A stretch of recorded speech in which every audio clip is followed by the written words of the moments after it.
الحمد لله رب العالمين أشهد أن لا إله إلا الله وحده لا شريك له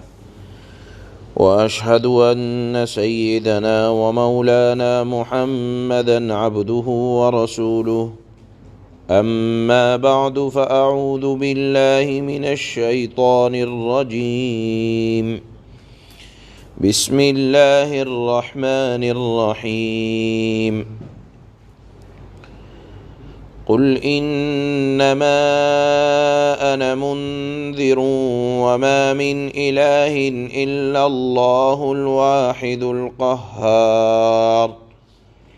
رب السماوات والأرض وما بينهما العزيز الغفار قل هو نبأ عظيم أنتم عنه معرضون ما كان لي من علم بالملأ الأعلى إذ يختصمون إن يوحى إلي إلا أنما أنا نذير مبين إذ قال ربك للملائكة إني خالق بشرا من طين فإذا سويته ونفخت فيه من روحي فقعوا له ساجدين فسجد الملائكة كلهم أجمعون إلا إبليس استكبر وكان من الكافرين صدق الله مولانا العلي العظيم۔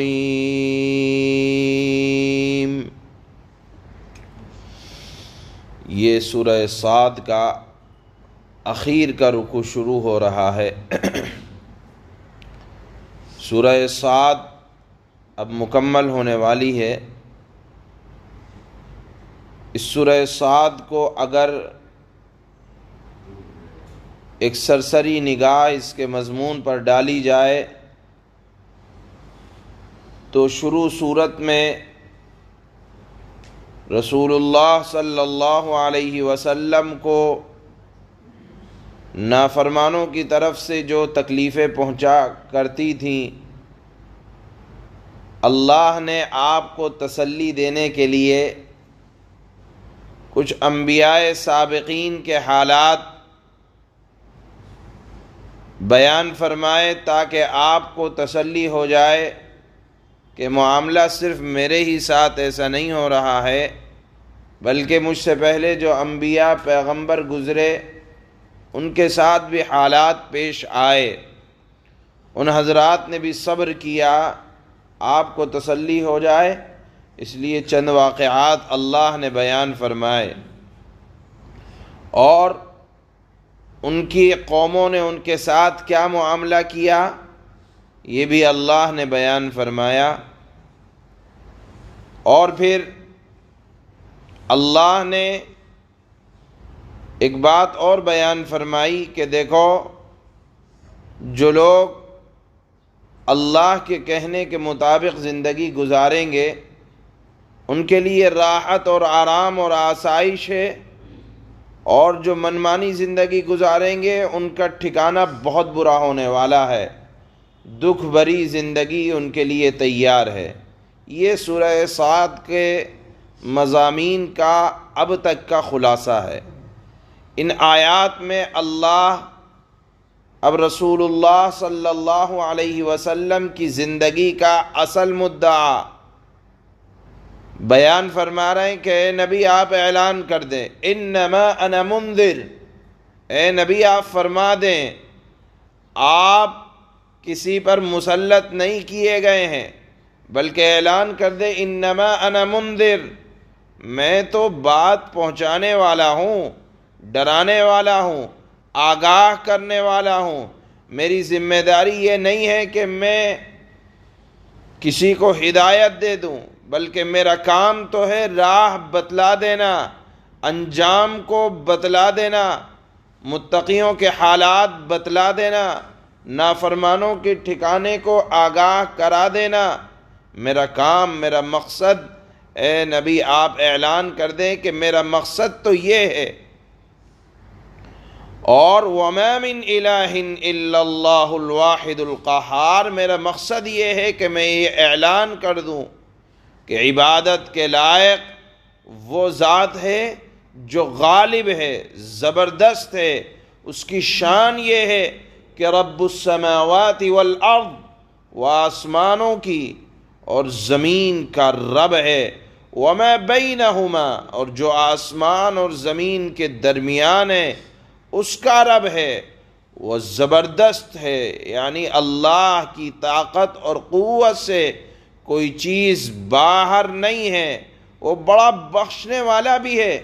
کوئی چوک ہو جائے، بھول ہو جائے، وہ بات بات پر پکڑ نہیں کیا کرتا، معاف کرنے والا ہے اور بہت معاف کرنے والا ہے۔ جو ذات ایسی ہو وہی عبادت کے لائق ہے۔ قل هو نبأ عظیم، اے نبی آپ اعلان کر دیں کہ یہ ایک عظیم الشان مضمون ہے جس سے تم بے پرواہ ہو رہے ہو۔ اور پھر اللہ نے فرمایا کہ نبی آپ بھی بتلا دیں کہ مجھے بھی کوئی خبر نہیں تھی، مجھے جو خبر ہوئی کہ نافرمانوں کا انجام یہ ہوگا، فرمانبرداروں کا انجام یہ ہوگا، تو وہ بھی رب العالمین کی کرم فرمائی ہوئی کہ اس نے مجھے نبی بنا کر صاف صاف بیان کرنے والا، ڈرانے والا بنا کر بھیجا، ورنہ مجھے بھی ان باتوں کا علم نہ تھا۔ گویا کہ اللہ کے رسول صلی اللہ علیہ وسلم نے اپنی رسالت اور اللہ نے اپنی توحید جناب رسول اللہ صلی اللہ علیہ وسلم کی زبان مبارک سے وحی کی شکل میں ان آیات میں اللہ نے بیان فرمائی ہے۔ پھر اخیر کی چند آیتوں میں اللہ نے حضرت آدم اور شیطان ابلیس کے واقعے پر بھی روشنی ڈالی کہ دیکھو میں نے جب ملائکہ سے کہا کہ میں انسان کو بنانے والا ہوں جس کو مٹی سے بنایا جائے گا، تو جب وہ بن جائے تو تم اس کو سجدہ کرنا، انسان کو یعنی آدم کو۔ اللہ فرماتے ہیں جب میں نے مٹی سے بنا دیا، روح پھونک دی، تو تمام فرشتوں نے سجدہ کیا سوائے آدم کو ابلیس کے سجدہ کرنے سے۔ دیکھو وہ دشمن تھا ابلیس، تمہارے آباء و اجداد کا، تمہارا بھی دشمن ہے، لہذا قیامت تک وہ دشمن رہے گا۔ اس کی چال بازیوں میں آ کر میری عبادت سے، میری توحید سے اور انبیاء کی رسالت سے منہ نہ موڑ لینا۔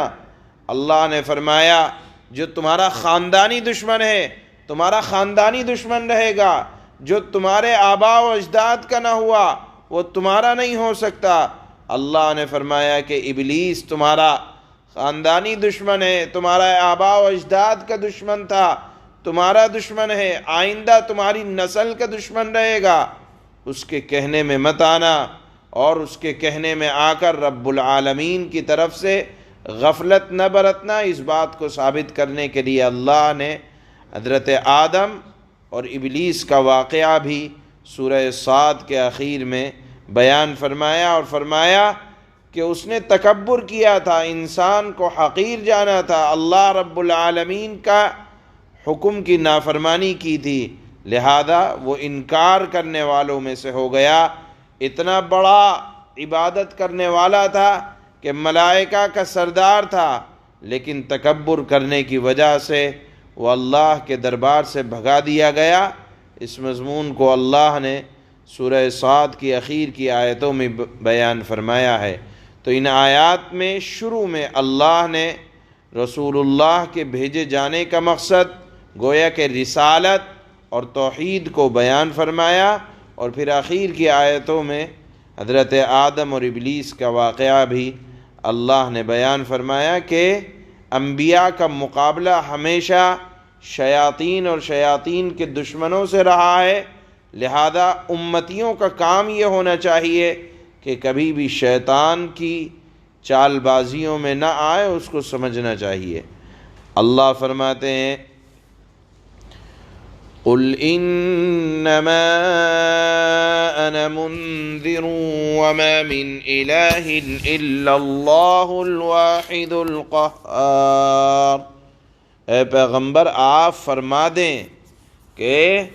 میں تو ایک خبردار کرنے والا ہوں، آگاہ کرنے والا ہوں،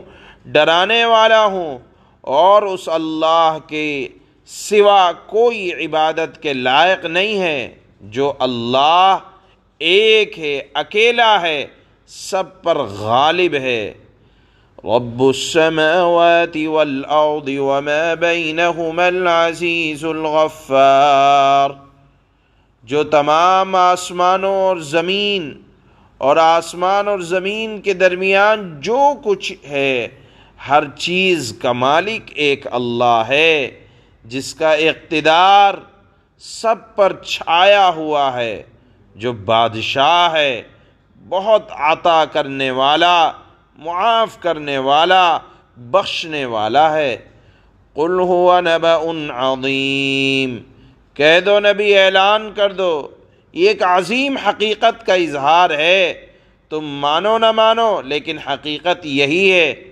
انتم عنہ معرضون، حقیقت کیا ہے کہ ایک اللہ ہے اور وہی کائنات کا مالک ہے، رب ہے، اس حقیقت سے تم منہ موڑے ہوئے ہو، یعنی نافرمانوں سے خطاب ہے۔ ما كان لي من علم بالملأ الأعلى اذ يختصمون، مجھے اللہ کے نبی فرماتے ہیں، سے فرمایا اللہ نے کہ اعلان کر دو کہ مجھے عالم بالا کی باتوں کا کچھ علم نہیں تھا، یعنی جو کچھ میں تمہیں جنت اور جہنم کے احوال کی بات کے حالات بتا رہا ہوں، مجھے کچھ علم نہیں تھا۔ جب وہ فرشتے سوال و جواب کر رہے تھے، پھر علم کہاں سے آیا؟ فرمایا اللہ نے إِن يُوحَىٰ إِلَيَّ إِلَّا أَنَّمَا أَنَا نَذِيرٌ مُّبِينٌ، میرے پاس وحی صرف اس لیے آتی ہے کہ میں صاف صاف خبردار کرنے والا ہوں۔ معلوم یہ ہوا کہ اللہ جتنا علم اپنے نبی کو پہنچانا چاہتے ہیں، نبی کو صرف انہی باتوں کا علم ہوتا ہے۔ دنیا کی ہر بات کا علم نبی کو ہو جائے، اس سے انکار ہے، کیونکہ اللہ کی شان یہ ہے کہ ہر چیز کا علم اللہ کے پاس ہے۔ ہاں البتہ اللہ جو باتیں اپنے انبیاء کو بتلا دیں ان کا بھی علم انبیاء کو ہو جاتا ہے، لیکن انبیاء کا بھی یہ دعویٰ نہیں تھا کہ ہمیں ہر بات کا علم ہے۔ وہ کہا کرتے تھے، جس طرح قرآن کی آیات سے معلوم ہوتا ہے کہ نبی کہا کرتے تھے کہ ہمیں تو اتنا علم ہے جتنا اللہ ہمارے پاس وحی کے ذریعے سے بھیجتے ہیں۔ اذ قال ربك للملائكة انی خالق بشرا من طین، یاد کرو وہ وقت جب تمہارے پروردگار نے فرشتوں سے کہا کہ میں گارے سے ایک انسان پیدا کرنے والا ہوں۔ فَإِذَا سَوَّيْتُهُ وَنَفَخْتُ فِيهِ مِن رُّوحِي فَقَعُوا لَهُ سَاجِدِينَ، چنانچہ جب میں اسے پوری طرح بنا دوں اور اس میں اپنی روح پھونک دوں تو تم اے فرشتوں اس کے آگے سجدے میں گر جانا۔ فسجد الملائکۃ کلہم اجمعون، پھر ہوا یہ کہ سارے کے سارے فرشتوں نے سجدہ کیا الا ابلیس استکبر وکان من الکافرین، البتہ ابلیس نے انسان کو سجدہ نہ کیا، اس نے تکبر سے کام لیا اور اللہ کا انکار کرنے والوں میں نافرمانوں میں وہ شامل ہو گیا۔ سبحان اللہ۔